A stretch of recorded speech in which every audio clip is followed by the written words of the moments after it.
রাজা রামমোহন রায়কে ভারতীয় নবজাগরণের জনক বলা হয়। আর এই বিষয়টির ওপর দুদিনের আন্তর্জাতিক সেমিনার শুরু হয়েছে রাজধানীর প্রজ্ঞা ভবনে। শুক্রবার এর উদ্বোধন করে মুখ্যমন্ত্রী বলেন, এমন একটি বিষয়ের ওপর সেমিনার হতে পারে তা আগে জানা ছিল না। মুখ্যমন্ত্রী ডক্টর মানিক সাহা বলেন, রাজা রামমোহন রায় কুসংস্কারের বিরুদ্ধে লড়াই করে গেছেন। তিনি আজও প্রাসঙ্গিক। বিভেদ ভুলে সবাইকে একসঙ্গে কাজ করার পরামর্শ দেন মুখ্যমন্ত্রী। তবেই এক ত্রিপুরা শ্রেষ্ঠ ত্রিপুরা ও এক ভারত শ্রেষ্ঠ ভারত করা সম্ভব। এই ধরনের সেমিনারের উদ্বোধন করতে পেরে সন্তোষ ব্যক্ত করেন মুখ্যমন্ত্রী।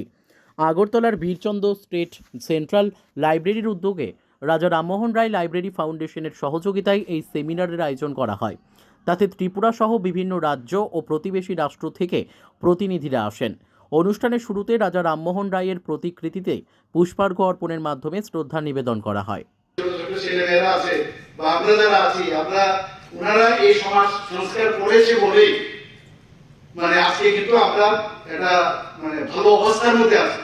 ওনারা যেভাবে এই জঞ্জাল সাফ করে দিয়েছেন, এর জন্য আমাদের ইজ অফ যে মুভমেন্ট সেটা সম্ভব হয়েছে। কাজে ওনাদের আমরা স্মরণ করাটা খুবই বাঞ্ছনীয় এবং এই ধরনের ওনাকে স্মরণ করে আজকের দিনে ওনার যে চিন্তা ভাবনা, কিভাবে কুসংস্কারের বিরুদ্ধে আমাদের লড়তে হবে, এখনো আছে বলে এত সহজে যাবে না। এগুলো এখনো কুসংস্কারের বিরুদ্ধে উনি যেভাবে ফাইট করেছেন, সেইগুলো আজকের দিনেও এটা প্রাসঙ্গিক।